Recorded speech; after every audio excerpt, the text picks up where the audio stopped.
Welcome to today's deep dive. We've got a really exciting mission today. We are exploring a highly popular, fast-trending GitHub repository called Elms Research slash PaperBanana. Yeah, PaperBanana. It's quite the name, but a really fascinating project. Definitely.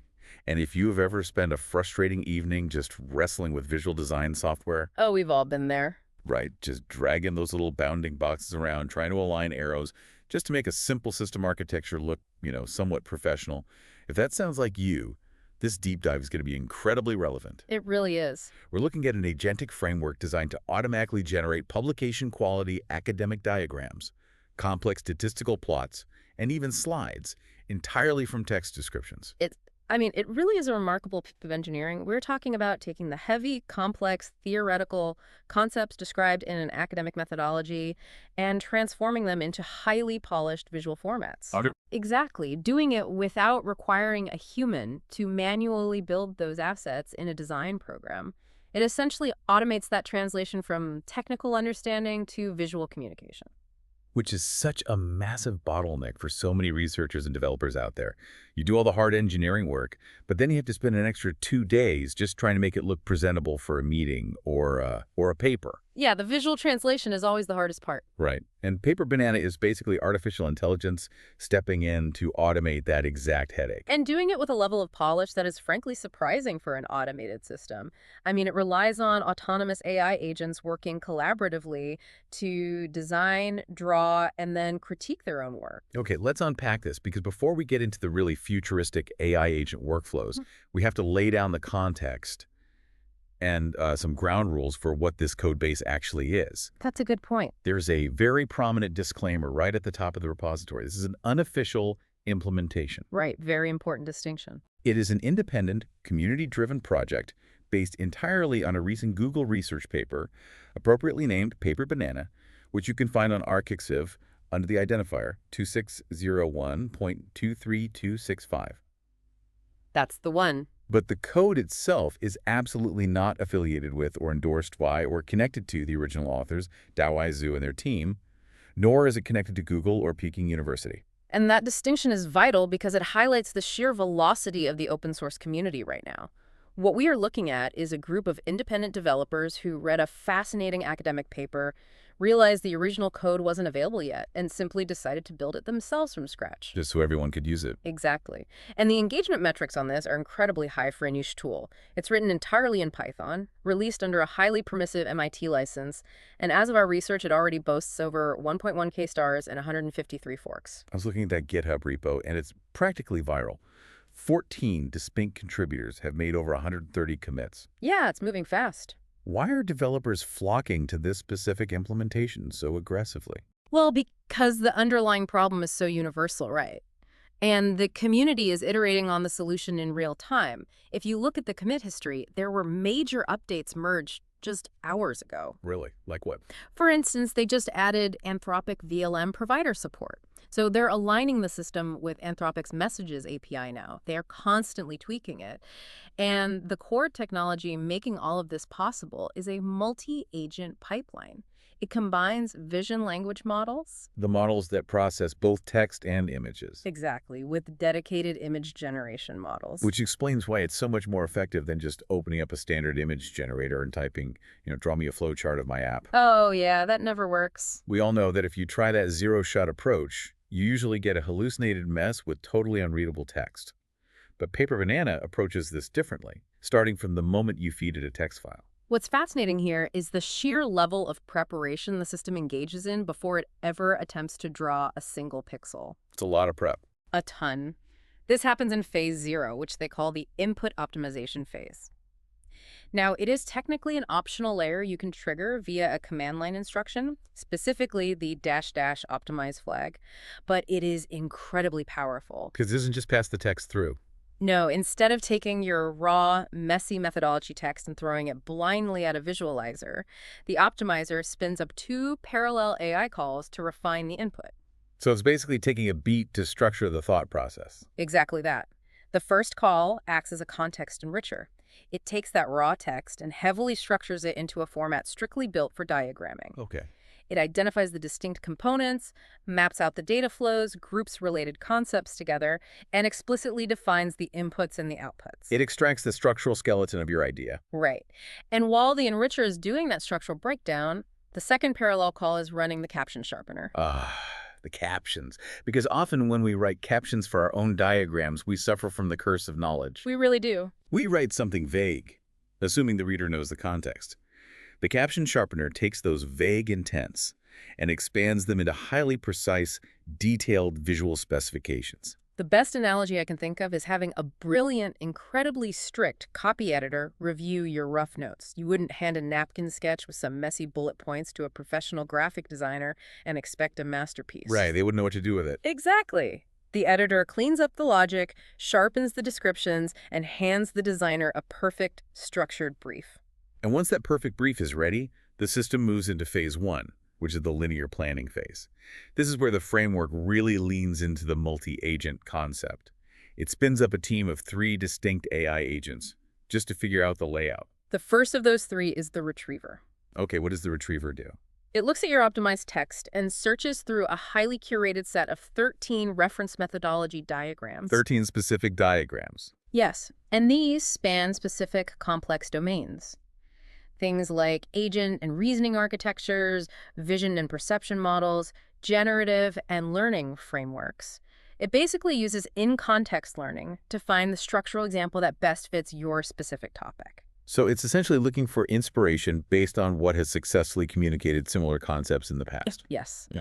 And once the retriever finds the right structural examples, it passes them to the second agent, the planner. Right. The planner's sole job is to create a painfully detailed, comprehensive textual description of what the final target diagram should look like, using those retrieved examples as a strict guide. But the planner doesn't have the final say, does it? There's a third agent in this phase 1 setup, and this is a detail that I found absolutely brilliant. I love this part. The third agent is the stylist. The stylist takes the planner's structural description and refines it purely for visual aesthetics. And it doesn't just use arbitrary design rules. It specifically forces the description to align with NeurIPS-style guidelines. That is such a clever implementation. NeurIPS is one of the most prestigious AI conferences in the world, and their accepted papers have a very distinct, clean, professional visual language. Highly professional. Very.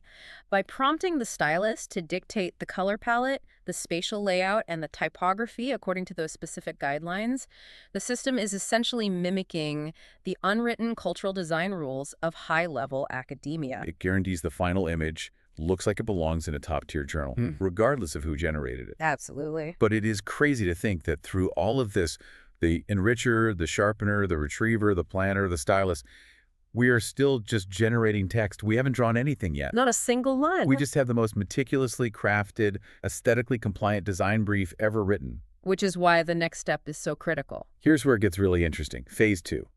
This is the iterative refinement phase, where the pixels finally hit the screen. This phase introduces 2 new AI agents to the team, the Visualizer and the Critic. The visualizer is the agent that finally takes that massive perfected text description and renders it into an actual image. Finally. Right. But PaperBanana does not just output that first attempt and call it a day. The moment the visualizer finishes rendering, the critic agent steps in to review the work. The critic evaluates the generated image against the original source text and the design brief. It actively looks for hallucinations, missing components, clumsy layouts, or text that isn't readable. It's ruthless. It really is. If it finds anything wrong, which, let's be honest, it usually does on the first try, it demands revisions. It writes up a revised description highlighting the flaws and sends it back to the visualizer to draw it again. It creates an automatic, closed feedback loop. And by default, the system runs this loop for 3 iterations using the -- iterations flag. But for users who want absolute perfection, there is an auto mode. The -- auto flag. Yes. If you enable that, you are basically taking the training wheels off.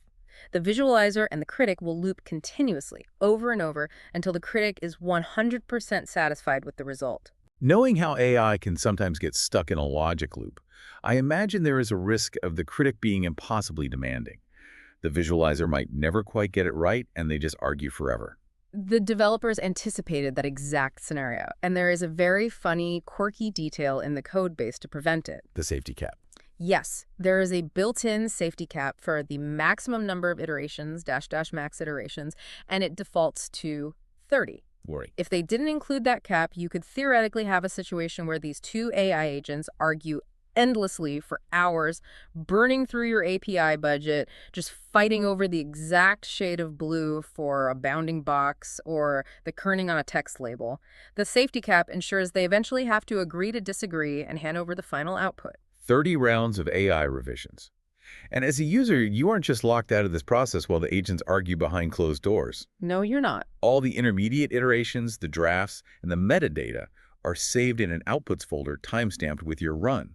Plus, the system allows you to step in mid-process. That's a great feature. You can use a continuation command, like dash dash continue or dash dash continue run with a specific run ID, and actually inject your own human feedback. Right, using dash dash feedback. Exactly. You can literally type a prompt telling the critic, hey, tell the visualizer to move that node to the left, and it will resume the loop incorporating your notes. It creates an incredibly collaborative dynamic. You are elevated from being a graphic designer to acting as the creative director managing a team of AI designers. If we connect this to the bigger picture, running all of these agents, managing this back-and-forth critique loop, requires a lot of underlying computational power. And this repository is surprisingly flexible with how it handles the actual models driving the intelligence. Flexibility is arguably its biggest technical strength. The framework is highly model agnostic. By default, it relies on OpenAI, using GPT-5.2 for the vision language model tasks like the planning and the critique, and GPT Image 1.5 as the default image generation model. OpenAI is fantastic, but it costs money. If you're a student or an independent researcher on a strict budget, those API calls for 30 rounds of iteration are going to add up fast. Very fast. But that is where the open source nature of this implementation really shines. It perfectly supports Google Gemini providers as well. Which is a game changer. This is huge because Gemini offers a free tier via Google AI Studio. You can configure the system to use Gemini 2.0 Flash for the VLM and Gemini 3 Pro Image Preview for the image generation, effectively running this entire multi-agent firm completely free of charge. Wow. They even built an interactive setup wizard that walks first-time users through configuring those API keys. It also auto-detects Azure OpenAI endpoints, which is crucial for enterprise users who have strict data privacy requirements. And it supports OpenRouter, giving you the ability to mix and match almost any supported VLM and image generation provider on the market. Total free. But beyond the models themselves, the way this tool integrates into a user's workflow is what really caught my attention. The developers didn't just build a standalone command line tool, they included an MCP server. MCP, or Model Context Protocol. It is fundamentally changing how we interact with AI tools. Because PaperBanana includes the server, you don't even have to clone the repository to your local machine to use it. You just use UVX. Exactly. By using a tool like UVX, you can integrate the framework directly into modern AI-assisted IDEs like Cursor or Claude Code. And this is the workflow translation for you, the listener. Imagine you are writing a research paper or coding a new project right in your code editor. Without ever leaving that window, without switching to a browser, without opening a separate design application, you can just type a command in your workspace and the AI will generate the diagram right there in your project folder. For Claude Code specifically, the repository ships with 3 precise skills ready out of the box. And those are... You have /generate diagram, /generate plot, and /evaluate diagram. You just trigger the tool, point it to your text file, and give it a caption. The friction of context switching is completely eliminated. You have access to all of that directly from your terminal. Let's talk about that plot generation command, because PaperBanana goes beyond just workflow and architecture diagrams. It also handles statistical data, which is historically very tedious to format beautifully for publication. It really is. The PaperBanana plot tool completely shifts the input method. Instead of a text file describing a methodology, you feed it a raw data file, either a CSV or a JSON file. Right. But data alone isn't enough to make a good chart. Along with the data, you provide what the developers call your communicative intent. I love that phrase, communicative intent. It's a great term. It means you have to tell the AI why you are making the plot in the first place. Are you trying to highlight a specific spike in the data? Are you trying to show a stark contrast between two variables over time? You give it the raw numbers and the narrative intent, and it outputs professional statistical plots in whatever format you need, PM, JPEG, or web. It ensures the resulting visualization actually serves a purpose rather than just being a generic flat bar chart. And that ties directly into the third command you mentioned, the evaluation tool. This implies the system can actually grade the visual work, which is a fascinating implementation of a concept called VLM as a judge. When you run PaperBanana evaluates, you aren't just asking the AI to vaguely guess if an image looks nice. No, it's much more rigid. You provide the AI-generated image alongside a human-created reference image, plus the source text and the caption. The tool then conducts a rigorous comparative evaluation. But how exactly does an AI judge the quality of data visualization objectively? It uses a very strict hierarchical scoring system directly derived from the original research paper. It assesses the images across 4 dimensions, split into primary and secondary metrics. Okay, what are the primary ones? The primary metrics are faithfulness and readability. Does the diagram accurately reflect the source text without hallucinating extra components? And is the text actually legible and clear to a human reader? Which makes perfect sense, because if it's not faithful to the data or readable, it doesn't matter how aesthetically pleasing it is. Right. It has failed its primary job as an academic figure. Precisely. Only after it passes those primary checks does the judge evaluate the secondary metrics, which are conciseness and aesthetics. So efficiency and beauty. Exactly. Is the layout efficient without unnecessary clutter or redundant lines? And does it look professional, adhering to those high-end design standards? It creates a very rigorous objective standard for visual communication. So what does this all mean? When we zoom out and look at this entire repository, what we're really looking at is the democratization of high-end design. Without a doubt. It packages an entire design agency, a technical copy editor, and a critical review board into a Python script.